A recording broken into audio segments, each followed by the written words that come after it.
Je partage en tout point ce que Madame la chancelière vient de dire sur le Brexit et l'espoir, la volonté qui est la nôtre de pouvoir endosser un accord qui sera, je l'espère, trouvé dans les prochaines heures. En tout cas, les échos que nous avons aujourd'hui sont positifs.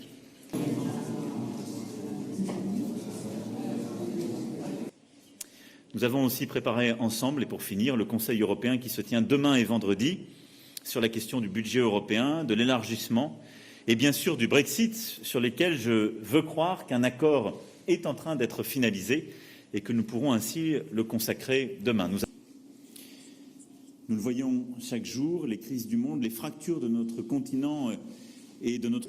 Cette attaque est de nature à aider Daesh à renaître de ses cendres. Aujourd'hui, conséquence de l'offensive turque en Syrie, les djihadistes sont dans la nature, seraient...